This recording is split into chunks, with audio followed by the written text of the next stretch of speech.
Hello dear student, welcome to Mukesh Tech Education. आपका एक बार फिर से हमारे YouTube channel Mukesh Tech Education में स्वागत है। हम सब आजकल फिजिक्स 11th क्लास का फिजिक्स जिनमें हमारा दूसरा अध्याय मापन के बारे में हम पढ़ रहे हैं। इससे पहले हम क्या जाने थे कि बीमा कैसे निकालते हैं। क्लियर है? जो बच्चे ये नया होगा उनके लिए देख रहे होंगे, उनके लिए आज का सेशन नया होगा, वो हमारे पुराने लेक्चर को हमारे प्लेलिस्ट में जाकर देख सकते हैं। आज हम बात करते हैं बीमाओं के उपयोग। बीमा का कहाँ कहाँ उपयोग होता है, तो आज समझते हैं बीमाओं के उपयोग को। पहला है आपका एक पद्धति के मात्रकों को दूसरी पद्धति के मात्रक में बदलना। दूसरा है किसी समीकरण की सत्यता की जांच करना। और अगला है अज्ञात राशियों के मान ज्ञात करना, वैन डर वाल्स गैस समीकरण। क्लियर है? तो हम स्टेप बाय स्टेप धीरे धीरे एक एक चीज़ को समझेंगे। अब देखते हैं कैसे होता है। ठीक है? तो पहला बीमाओं का उपयोग आपको दिख रहा होगा, एक पद्धति के मात्रक को हम दूसरे पद्धति में कैसे बदलें। बात ये आती है कि जैसे आपसे कह दिया जाए कि CGS पद्धति है, उसको MKS पद्धति में बदलिए। क्लियर है? MKS पद्धति है, उसको FPS पद्धति में बदलिए। ऐसे ही आपका क्वेश्चन बनता है। इसके लिए जानना क्या पड़ेगा आपको, इसके लिए एक छोटा सा फार्मूला होता है, N1UN बराबर N2U2। ये आपका एक छोटा सा फार्मूला होता है, N1UN N2U2। क्लियर है? जहाँ N1 क्या है, पहली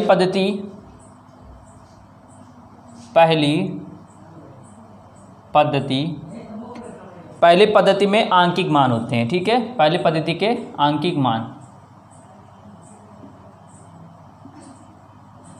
मान होते हैं। UN क्या होता है? UN होता है पहली पद्धति के मात्रक होते हैं। क्लियर है? के मात्रक होते हैं। ऐसे N2 क्या होता है? N2 होता है दूसरी पद्धति के आंकिक मान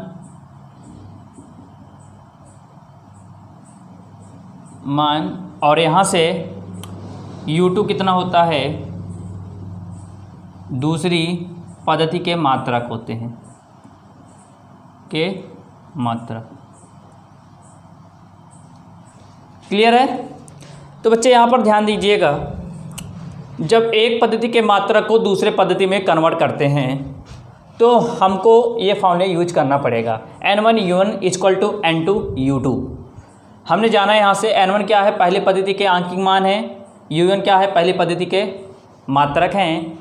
N2 क्या है? दूसरी पद्धति के आंकिक मान है। U2 क्या है? दूसरी पद्धति के मात्रक हैं। अब हम समझते ये हैं कि इसको हम कैसे समझेंगे। एक हम एग्जांपल लेते हैं। मान लीजिए हमारा वेग, एग्जांपल है, वेग कितना कह रहा है? मान लीजिए वेग कितना है? 40 मीटर पर सेकंड है। 40 मीटर पर सेकंड है। क्लियर है? ये आपका कोई एग्जांपल ले रहे हैं हम। वेग दिया है 40 मीटर पर सेकंड और इसे बदलना है आपको, इसे किलोमीटर प्रति घंटे या प्रति घंटा में बदलिए। क्वेश्चन आपसे ऐसे पूछ लिया जाएगा, बदलिए। क्लियर है? वेग दिया है 40 मीटर पर सेकेंड, बदलना है किलोमीटर प्रति घंटा में। तो सूत्र कौन सा यूज होगा? N1UN = N2U2। तो यहाँ से ध्यान दीजिएगा, N1 कितना दिया है? पहली पद्धति के आंकिक मान। तो N1 क्या है? पहली पद्धति के आंकिक मान है। तो N1 कितना हो गया? 40। पहली पद्धति आपकी ये है, दूसरी इसमें आपको कन्वर्ट करना है। पहले ये दिया गया, दूसरा आपको इसमें बदलना है। क्लियर है? N1 हो गया। अच्छा, U1 कितना कह रहा है? U1 कह रहा है मीटर पर सेकेंड। मीटर पर सेकेंड। अच्छा, और क्या पूछ रहा है आपसे? N2 आपको निकालना है। N2 तो आपको पता ही नहीं है, और आपको U2 पता है।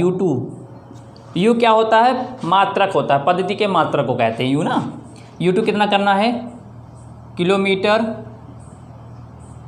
प्रति घंटा। क्लियर है? चलिए फॉर्मूला लिख दीजिए यहाँ से, N1 UN N2 U2, और कुछ तो नहीं है ना। चलिए रख देते हैं यहाँ से। N1 कितना है? 40। N1 ध्यान दीजिएगा, N1 जो पहली पद्धति ये दी है, पहली पद्धति को किस में करना है? किलोमीटर प्रति घंटा दूसरे में करना है। तो पहले वाले को N1 U1 बोलेंगे, दूसरे को N2 और U2। तो वही यहाँ N1 40 लिखा गया है, U1 कितना लिखा गया है? मीटर पर सेकेंड। चलिए यहाँ 40 रखा। U1 कितना है? लिख देते हैं U1 को मीटर पर सेकेंड। क्लियर है? बराबर N2 आपको पता ही नहीं, N2 निकाल लेंगे, गुड़े U2 कितना है? किलोमीटर प्रति घंटा। क्लियर है? यहाँ से N2 आपको निकालना है, इसको नीचे भेज देंगे, अभी ये गुणा में नीचे आएगा तो भाग में हो जाएगा। 40 ये दिया है मीटर प्रति सेकेंड, और ध्यान दीजिएगा जब ये नीचे आएगा तो ये जो किलोमीटर अपन घंटे क्या होगा? ऊपर चला जाएगा, और किलोमीटर क्या होगा? यहाँ से नीचे चला आएगा। अब ध्यान दीजिएगा, चलिए यहाँ देखते हैं 40 यहाँ मीटर है, यहाँ किलोमीटर है, तो हम किलोमीटर को चेंज कर देते हैं, इसको मीटर ही रहने देते हैं पूरे। आप ध्यान दीजिएगा, घंटा, 1 घंटे में कितने सेकंड होते हैं? 1 घंटे में 60 मिनट, और 60 मिनट में कितने? 1 मिनट में कितने सेकंड? 60 सेकंड होते हैं। तो यहाँ लिख दिए कितना? 60 गुणे 60 सेकंड, क्योंकि हम जानते हैं 1 घंटा 60 मिनट और 1 मिनट में 60 सेकंड, तो 60 गुणे 60 और सेकंड आ गया। नीचे कितना है? सेकंड को सेकंड ही रहने देंगे, यहाँ गुणे लगाइए। 1 किलोमीटर में कितना होता? मीटर, 1000 मीटर होता है। मीटर से मीटर कैंसिल हो गया, सेकंड से सेकंड कैंसिल हो गया। अब ध्यान दीजिए, ये 2 3 4, ध्यान दीजिए 3 0 कैंसिल हो गया। कितना आया आपका? बचा कितना? 4 गुणे 6 गुणे 6, तो जोड़ दीजिए 6 चौक को 24, 24 गुणे 6, तो 6 चौक को 24, 6 दूनी 12, 1 14, कितना आया? 144। कितना आया? 144 किस में लाना है?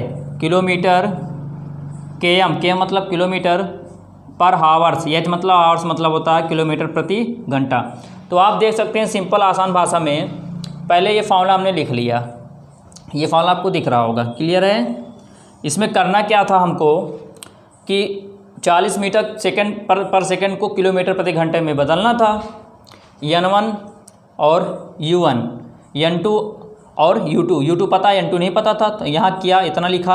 अब इस जो मीटर दिख रहा है, यहाँ से किलोमीटर है, किलोमीटर को चेंज किया मीटर में, और घंटे को चेंज किया सेकंड में। जब बराबर करेंगे, जब इसको समांतर करेंगे तभी कटेगा, अन्यथा ये घटेगा नहीं। हमने बराबर करके यहाँ से कैंसिल, कितना आ गया? 144 किलोमीटर प्रति घंटा। तो ये तो हो गया एक पद्धति के मात्रकों को दूसरी पद्धति के मात्रकों में बदलना। अब बात आती है किसी समीकरण की सत्यता की जांच करना। मान लीजिए आपने न्यूटन के तो नियम पढ़े ही होंगे, उसी में से एक समीकरण ले लिया जाता है, उसकी सत्यता की जांच करते हैं। ठीक है, ये तो हो गया मात्रकों को कैसे बदलेंगे एक पद्धति में। दूसरा आता है क्या कि कोई समीकरण दिया गया हो, उसको कैसे हम जांच करेंगे, किसकी सहायता से? बीमा की सहायता से। चलिए ले लेते हैं V = U + AT। क्लियर है? V = U + AT आपने पढ़ा ही होगा क्लास 10th में, ये न्यूटन के लॉ होते थे, न्यूटन के नियम होते थे। यहाँ से ये कब बराबर होगा? ये दोनों किसके बराबर होगा? जब इसकी बीमा समान होगी तभी शायद इसके बराबर होगा, तभी हम इसको इसके बराबर लिख सकते हैं। यहाँ V क्या है? V स्मॉल v आपको दिख रहा होगा। स्मॉल v क्या है? आपका अंतिम वेग है। U क्या है? प्रारंभिक वेग है। लेकिन यहाँ पर हमको सिर्फ वेग से मतलब है, या प्रारंभिक हो या अंतिम हो, हमसे उससे मतलब नहीं है। तो यहाँ पर लिखते हैं क्या? V, U, A तथा T की बीमा लिखने पर, चलिए लिख देते हैं सबकी। यहाँ लिखें किसकी, बी की बीमा इक्वल टू यू की बीमा प्लस ए की बीमा इंटू है बीच में गुड़े टी की बीमा। क्लियर है। वी या यू की बात करें तो वेग होता है, और वेग हम आपको इससे पुराने लेक्चर में, इससे पहले वाले लेक्चर में हम बता चुके हैं कि बीमा कैसे निकलती है। हमने वेग की बीमा निकाला भी था। होती क्या वेग की बीमा, LT-1, यहाँ से ब्रेकर लगा दिया गया, इक्वल टू यू। वेग तो वेग हुआ, चाहे अंतिम हो या चाहे प्रारंभिक हुआ, तो इसकी बीमा भी यही हो जाएगी, LT-1। क्लियर है। प्लस लगा दिया। ए क्या होता है, ए हमारा क्या होता है, त्वरण होता है। और त्वरण की बीमा हम जाने क्या थे, क्या होता है त्वरण की बीमा, LT-2। यहाँ से टी क्या है, समय है, तो टी की बीमा क्या हो जाएगी, टी। जानते हैं ना, टी समय है, इसकी बीमा क्या हो जाएगी, टी हो जाएगी। क्या हो जाएगी, टी। और इसको हमने किसके गुरु ब्रेकेट में इसको बंद कर दिया।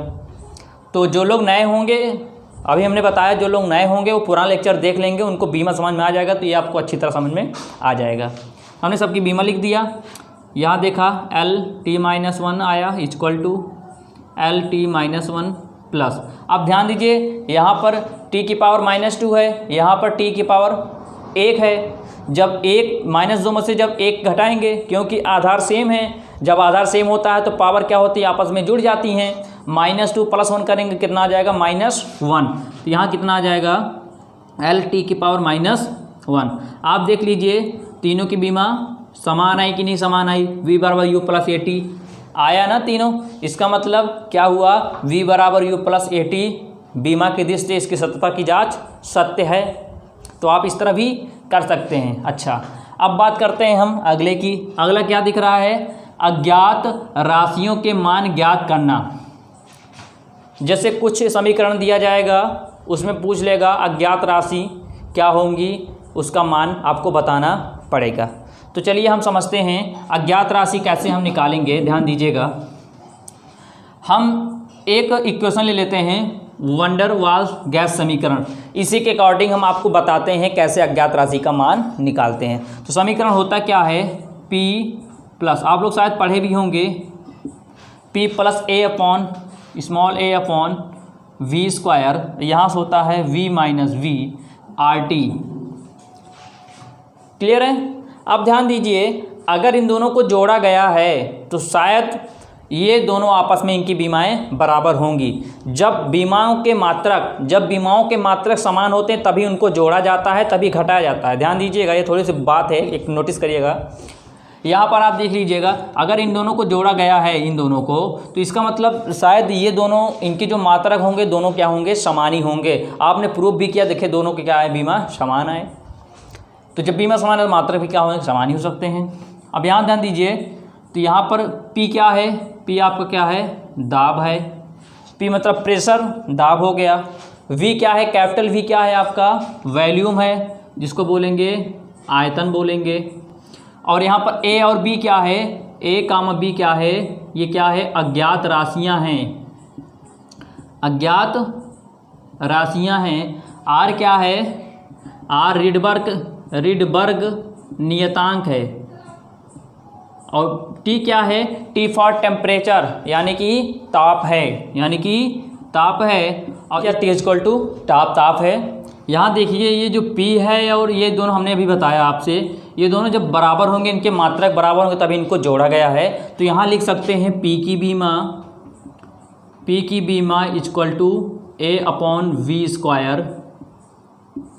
की बीमा। क्लियर है। आप ऐसा मत सोचिएगा कि प्लस है तो हमने अलग अलग क्यों लिखा है बराबर में, क्योंकि अगर इन दोनों को जोड़ा गया है तो इनके मात्रक क्या होंगे, इनकी जो बीमा होंगी वो समान होगी, तभी इनको जोड़ा जाएगा, तभी घटाया जा सकता है। विपरीत साथ नहीं, न जोड़ा जाएगा न घटाया जाएगा। जैसे अभी हमें आपसे कह दें कि एक मान लीजिए कोई सामान है और सामान का जो भार है वो 40 किलोग्राम है, और कह दें एक कपड़ा है 5 मीटर का है, क्या इसका कम्बिनेशन हो पाएगा? क्या इनको हम जोड़ सकते हैं? नहीं जोड़ सकते, क्योंकि वो द्रव्यमान में हो गया, ये लंबाई में हो गया, तो ना उनको जोड़ सकते हैं ना उनको घटा सकते हैं। तो जोड़ें घटाएंगे उनको ही जिनकी मात्रा क्या होंगे, आपस में समान होंगे। क्लियर है? तो यहाँ से P क्या होता है? दाब होता है। P क्या होता है? दाब होता है। और दाब की बीमा क्या होगी? आपको पता ही होगा। दाब क्या होता है आपका? बल बटे क्षेत्रफल। यहाँ देख सकते हैं बल बटे क्षेत्रफल। बल क्या होता है? mL/t-2 होता है। क्षेत्रफल कितना होता है? यहाँ से L2 होता है। यही तो होता है ना। यहाँ से दाब के फॉर्मूला पता ही होगा, बल अपान क्षेत्रफल। बल का बीमीय सूत्र क्या होता है?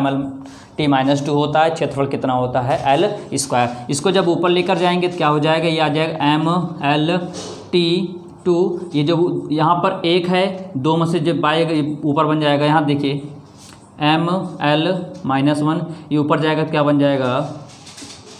ये क्या बन जाएगा? ये बन जाएगा L-2। नीचे प्लस है, ऊपर जाएगा तो -2 हो जाएगा। और जब -2 में से जब 1 माइनस कर कितना आ जाएगा? -1। तो ये क्या मिला आपको? ये मिला P। क्या मिला? ये P मिला। तो अब इसके बराबर रख दीजिए। P की भी मैं ये मिली हुई है तो रख दीजिए यहाँ से रखें कितना आ जाएगा? mL-1t-2 क्या है? -2 = A को A ही रहने दीजिए, क्योंकि हमें अज्ञात राशि निकालना ही है। A और B क्या है? आपकी अज्ञात राशि हैं। V क्या है? वॉल्यूम है, आयतन है। आयतन की बीमा क्या होती है? L3। और इसका लगा है, यहाँ देखिए इसका लगा है स्क्वायर, तो यहाँ लगा दिए कितना? स्क्वायर। तो कितना हो जाएगा? mL-1t-2। नीचे देखिए 3 दूनी 6, नीचे क्या है? भाग में, इधर आएगा तो गुणा में हो जाएगा। तो यहाँ कितना आ गया? यहाँ गुणा में आए कितना बन जाएगा? 3 दूनी 6 आ गए। यहाँ कितना बचा? A। इसको मैं यहाँ पर कर रहा हूँ, ध्यान दीजिएगा। अब इसको सॉल्व कर लीजिए। m 1L -L कितना जाएगा? तो L⁵ यहाँ से कितना है? t-2 कितना मिला आपको? ये मिला किसकी बीमा? A की। अज्ञात राशि आपको मिल गई। ऐसे इसको कर लीजिए। V किसके बराबर है? B के। तो यहाँ लिखेंगे किसका? = यहाँ से B की बीमा। V कितना होता? आयतन है, वही आपका L³ हो जाएगा। इधर कितना दिख रहा? B। तो आप देख सकते हैं B का भी मान निकल गया। तो सिंपल सा है, ये दोनों बराबर ही होगा। हमने बराबर दिखा दिया। यहाँ से दाब की बीमा निकाल लिए, A आया। यहाँ से V की निकाल लिए, A निकाल लिया मान। यहाँ से B का वैल्यू निकाल लिया। तो यहाँ तक आपकी ये 3 सिस्टम होता है बीमाओं के उपयोग के। पहला क्या सीखा कि एक बीमा को, एक पद्धति के दूसरे मात्रक को कैसे पद्धति चेंज करेंगे, और क्या है किसी समीकरण की सत्यता की जांच कैसे करेंगे। अगला क्या है? अज्ञात राशियों के मान कैसे ज्ञात करेंगे। तो हम लोग धीरे धीरे बढ़ेंगे, धीरे धीरे समझेंगे, और आपको हर एक टॉपिक समझ में आएगा। सिर्फ आप लगातार हमारे साथ बने रहिए, बस ये हमारी जिम्मेदारी है। सिर्फ आप भरोसा रखिए, आपका हर एक एग्ज़ाम बहुत अच्छा जाएगा। आपको हर एक बेसिक नॉलेज हम बताएंगे कैसे क्या होता है। बस आपको निरंतर प्रॉपर एक नोट्स बनाते हुए चलिएगा और उसका अधिक से अधिक रिवीजन करिएगा। तो कल मिलते हैं नेक्स्ट लेक्चर में, तब तक के लिए गुड बाय।